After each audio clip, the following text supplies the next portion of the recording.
और बुलेटिन में सबसे पहले बात करेंगे छत्तीसगढ़ के मुख्यमंत्री भूपेश बघेल की, जो इन दिनों दिल्ली में हैं और लगातार केंद्र सरकार के खिलाफ विरोध प्रदर्शनों में शामिल हो रहे हैं। उनको लीड भी कर रहे हैं। छत्तीसगढ़ के कई नेता भी उनके साथ मौजूद हैं। दरअसल ये विरोध राहुल गांधी से ईडी की हो रही पूछताछ को लेकर है। सीएम भूपेश बघेल के नेतृत्व में छत्तीसगढ़ कांग्रेस के नेता भी दिल्ली में जुटे हुए हैं। इस दौरान दिल्ली में सीएम भूपेश बघेल ने न्यूज स्टेट से खास बातचीत की और केंद्र सरकार पर जमकर निशाना साधा। छत्तीसगढ़ के मुख्यमंत्री भूपेश बघेल जी खास बातचीत के लिए हमारे साथ मौजूद हैं। 5 से 6 दिनों से लगातार दिल्ली की सड़कों पे ये प्रोटेस्ट करते हुए नजर आ रहे हैं अग्निपथ योजना के खिलाफ। इसके अलावा राहुल गांधी से ईडी की पूछताछ के खिलाफ मैंने देखा कि पसीना बहाया। दिल्ली पुलिस ने बदसलूकी भी आपके साथ की। अब किस तरीके से देखते हैं? आज तो पूछताछ राहुल गांधी से हुई नहीं।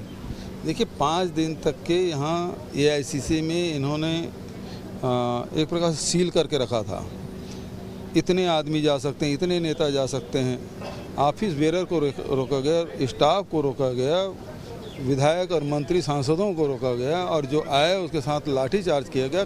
कांग्रेस के दफ्तर में पुलिस घुस आई थी और उसको सब आप लोगों ने देखा है कि किस प्रकार से दबावपूर्वक और बर्बरतापूर्वक ये कार्रवाई कर रहे थे, जिसकी निंदा की जाए वो कम है। अभी भी हमारे एक सांसद हॉस्पिटल में एडमिट हैं। तो ये यहाँ के दिल्ली सरकार के इशारे पर पुलिस ने जो बर्बरता की है उसकी जितनी निंदा की जाए वो कम है। दूसरी बात ये है कि इनको कुछ मिल नहीं रहा है। वो सोचते थे कि राहुल गांधी को बदनाम कर देंगे, पार्टी बदनाम हो जाएगी, ये लोग कांग्रेस पार्टी पीछे चली जाएगी। उनको पता है कि कांग्रेस पार्टी ही भारतीय जनता पार्टी की चुनौती बन सकती है, दूसरा कोई है नहीं। और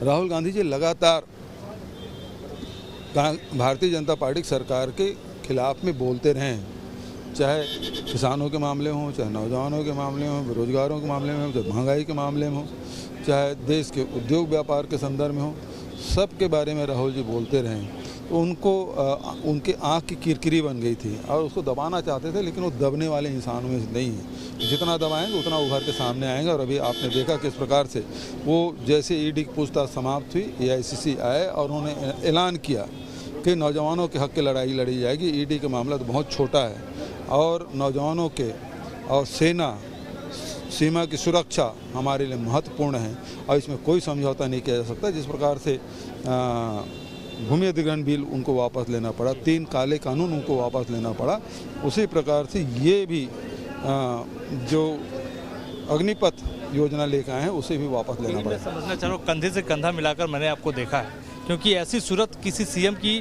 खासतौर पे इन सड़कों पे मैंने देखी नहीं। एक प्रोटोकॉल आपका होता है, आप सड़क पे बैठ गए। दिल्ली पुलिस लगातार दुर्व्यवहार करने की कोशिश कर रही थी। अग्निपथ योजना को लेकर राहुल गांधी ने एल्गार किया, बोला कि वापस करना ही पड़ेगा प्रधानमंत्री नरेंद्र मोदी को, केंद्र सरकार को। क्या इसके बारे में क्या? भाई, जंतर मंतर में भी लड़ाई लड़े, यहाँ भी के कल भी गिरफ्तारी दिए और ये तो नौजवानों के भविष्य के साथ खिलवाड़ है, देश की सीमा की सुरक्षा के साथ खिलवाड़ है और इसे देश बर्दाश्त नहीं करेगा।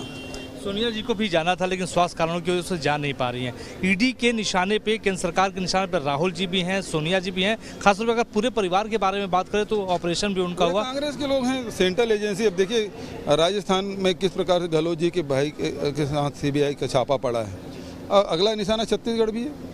लेकिन आपने तो सरकार सुरक्षित वहाँ पर रखी हुई है। महाराष्ट्र के भीतर आप देखिए कि वहाँ पे पार्टी टूट रही है और ये कहा जा रहा है कि भारतीय जनता पार्टी के इशारे पे हो रहा है। वो सब उसके साथ वो बर्दाश्त ही नहीं कर पाते विपक्ष को। ये इनका राष्ट्रवाद है, आयातित है। विपक्ष को रौंद देना चाहते हैं, कुचल देना चाहते हैं, समाप्त कर देना चाहते हैं। ये असहमति का सम्मान ही नहीं कर सकते।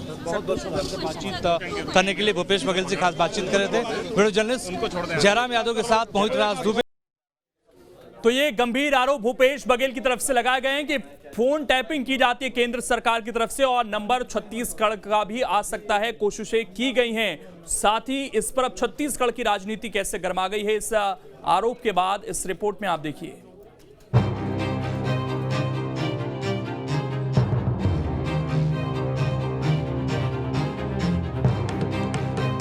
सीएम भूपेश बघेल राहुल गांधी के समर्थन में छत्तीसगढ़ के अधिकांश विधायकों के साथ दिल्ली में बैठे हुए हैं।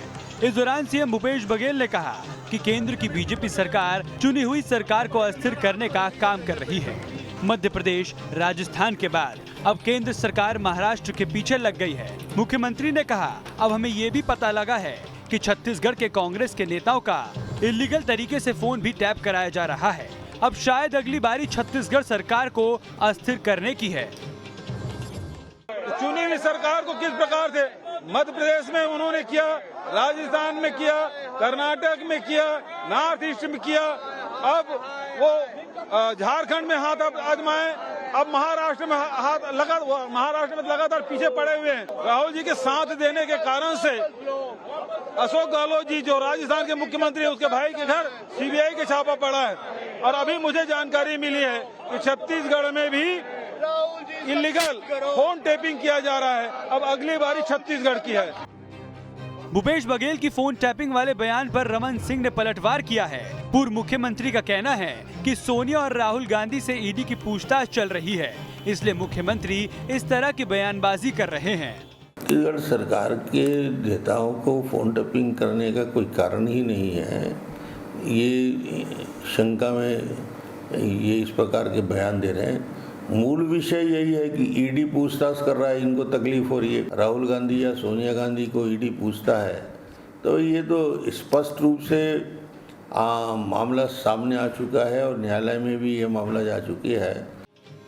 मुख्यमंत्री के फोन टैपिंग वाले बयान को राज्य के संसदीय कार्य मंत्री रविंद्र चौबे ने समर्थन किया है और कहा है कि मुख्यमंत्री जिम्मेदारी से ये बयान दे रहे हैं। राज्य में ये सब चल रहा है और रमन सिंह बयान देने के पहले समझ ले कि वो किस मसले पर बोल रहे हैं।